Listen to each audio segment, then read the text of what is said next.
প্রধান উপদেষ্টার নির্দেশে 1:4 ও 1:6 অনুপাতে পাশ হলো নবম পে স্কেল। এছাড়াও শতভাগ পেনশন সুবিধা বৃদ্ধির নতুন সিদ্ধান্ত নেওয়া হয়েছে। ভিডিওটি শুরু করার পূর্বে অবশ্যই ভিডিওটিতে একটি লাইক এবং চ্যানেলটি সাবস্ক্রাইব করে ভিডিওটি কন্টিনিউ করুন। অবশেষে প্রধান উপদেষ্টার নির্দেশে 2 ভাগে ভাগ করে বেতন বৃদ্ধির নতুন সিদ্ধান্ত গ্রহণ করা হয়েছে। যারা কর্মচারী আছেন তাদের জন্য 1:4 ও কর্মকর্তাদের জন্য 1:6 অনুপাতে বেতন বৃদ্ধির নতুন সুযোগ সুবিধা তৈরি করেছেন কর্তৃপক্ষ। পে কমিশনের একাধিক সূত্র নিশ্চিত করেছেন, সরকারি চাকরিজীবীরা যেভাবে অর্থনৈতিকভাবে ক্ষতিগ্রস্ত হয়েছেন তাদের সকল ধরনের আর্থিক সমস্যার সমাধান করা হবে। বর্তমান সময়ে সরকারি চাকরিজীবীরা অর্থনৈতিকভাবে খুবই ক্ষতিগ্রস্ত বলে মন্তব্য করেন সংশ্লিষ্ট কর্তৃপক্ষ।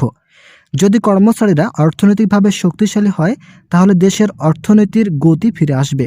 এছাড়াও যারা নিম্ন গ্রেডের কর্মচারী আছেন তাদের জন্য পে কমিশন বিশেষ কিছু সিদ্ধান্ত নিয়েছেন, যেমন বাড়ি ভাড়া, চিকিৎসা ভাতা, উৎসব ভাতা ও সন্তানের জন্য শিক্ষা ভাতা।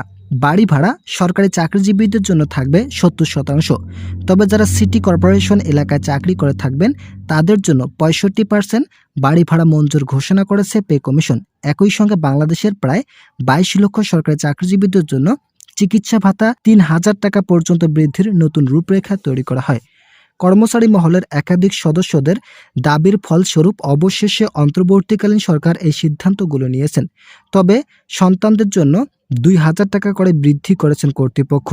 যদি 2 জন সন্তান থাকে তাদের জন্য মোট 4000 টাকা শিক্ষা ভাতা দেওয়া হবে। তো বন্ধুরা, যারা এখনও চ্যানেলটি সাবস্ক্রাইব করেনি তারা অবশ্যই সাবস্ক্রাইব করুন। পে কমিশনের একাধিক সূত্র বলেন, নবম জাতীয় বেতন স্কেল বাস্তবায়ন করতে হলে অবশ্যই গ্রেড সংখ্যা পরিবর্তন করা প্রয়োজন। যদি গ্রেড সংখ্যা পরিবর্তন করা না হয় তাহলে সরকারি কর্মচারীরা অর্থনৈতিকভাবে ভেঙে পড়বেন।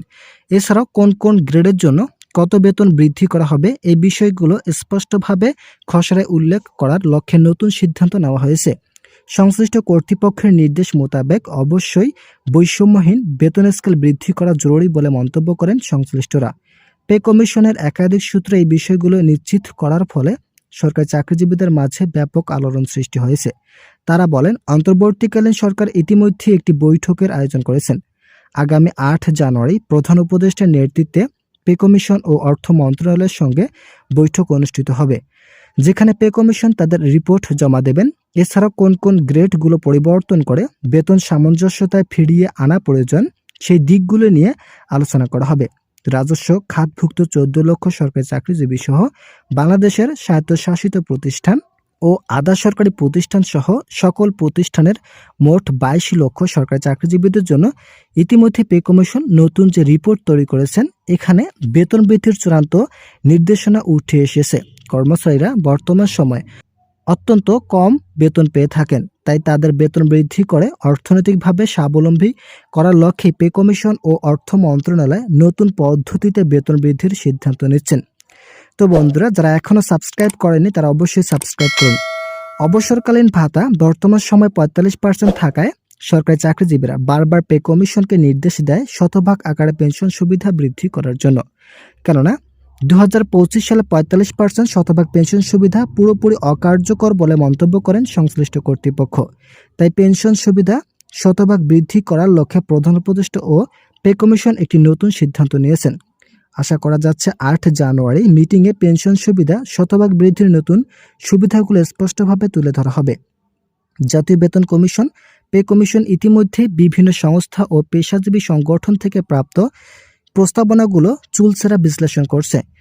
প্রতিবেদনের তৈরির কাজও এখন শেষ পর্যায়ে। সংশ্লিষ্ট সূত্রে জানা গেছে, আগামী ফেব্রুয়ারির মধ্যে সুপারিশ মালা সরকারের কাছে জমা দেওয়ার জোর সম্ভাবনা রয়েছে।